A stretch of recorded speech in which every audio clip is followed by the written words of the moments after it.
Welcome to my Roundnet Rule series, where today we're going to be covering the soft touch rule, also known as a double touch. You may have seen people using this rule in some viral Roundnet videos, usually followed up with comments like these. This rule was implemented into the game to make defense easier by allowing more opportunities to convert touches made against the offense. This rule is also still fairly new, only being implemented back in 2021, but since then it's been a fan favorite in the competitive scene around it. In high-level play, you'll see people using the soft touch rule at least once a game, whether they convert the point or not. Now let's go over the official wording of the rule, which can be found on the IRF website. 5.3.6. After the first hit of the team on a possession, a player may hit the ball once more consecutively. If their first hit occurs before the ball begins a downward trajectory, this action will be counted as their second hit.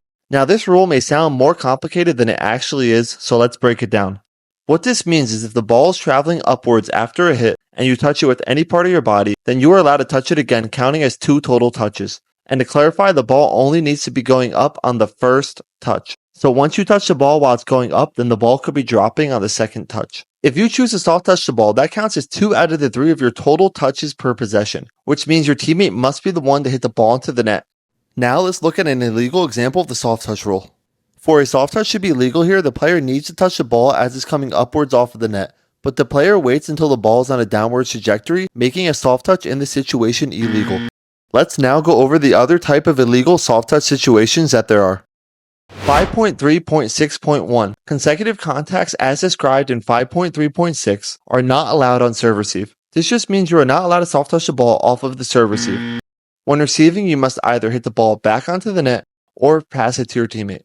5.3.6.2. Consecutive contacts as described in 5.3.6 cannot result in an immediate hit on the net. Here it's saying that if you choose to soft touch the ball, then your teammate must hit it onto the net. You are not allowed to soft touch the ball directly onto the net. Notice here how the player gets the touch, passes it to the teammate, and the teammate lets it go, making the play legal. An easy way to remember this part of the rule is that if you choose to soft touch the ball, you will always need to use all 3 touches of your possession. There will never be a soft touch situation where you do not use all 3 of your touches. I've now gone over all parts of the soft touch rule. In this next part of the video, I'm going to show you how to apply the soft touch rule into your gameplay by going over situations where it would be more beneficial for you to soft touch the ball than to have your teammate set it. But before we do that, let's go over the key takeaways from the soft touch rule. The ball must be going up on the first touch. Soft touching the ball counts as 2 touches. You cannot soft touch the ball directly onto the net. You cannot soft touch the ball off of serve receive. By remembering these key takeaways, you should have no problem with the soft touch rule. Now let's go over some scenarios when it would be more beneficial to soft touch the ball than to let your teammate set it.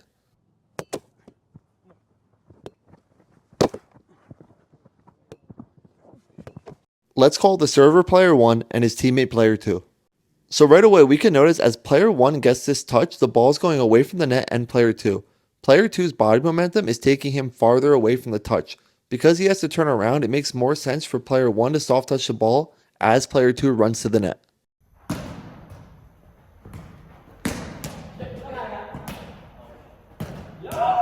Once again, let's call the server player 1 and his teammate player 2. Right away, you'll notice here that player 2 gets the perfect touch for a soft touch. Now player 1 starts running back to him, but player 1 should be running to the net as player 2 is soft touching this ball. Because of this mistake, instead of possibly converting the point, the defense gets the touch. Come on, I got it. Let's go! Server will be player 1 and his teammate will be player 2. Now this situation is a little more difficult to tell because at first glance, either player could go for the soft touch. But it makes more sense for player 1 to go for the soft touch because player 2 is running into the opponent, meaning if he went for the soft touch, the player would be redone because of a hinder. One way to get more use of the soft touch rule is as soon as you get a touch, you should be paying attention to where your teammate is and where the ball is going. You don't want to just aimlessly run to the net after every touch. In some situations, soft touching the ball will have a better outcome than your teammate setting you. The last tip I have is possibly one of the most important, and it's communicating when going for a soft touch. I got you. There will be many situations where both players can easily go for the soft touch. Me. Oh no. But by communicating with your partner, it can eliminate any confusion when deciding on who should go for the soft touch. At this point in the video, you should have a pretty strong understanding on how the soft touch rule works and how you can apply it to your own gameplay. If you still feel stuck or unsure, please let me know in the comments and I'll be happy to explain further. Or if you have a topic you'd like me to cover, please let me know. If you would like to see more Roundnet content like this, consider subscribing or follow me on my socials where I post content daily. Thank you for watching and have a great day.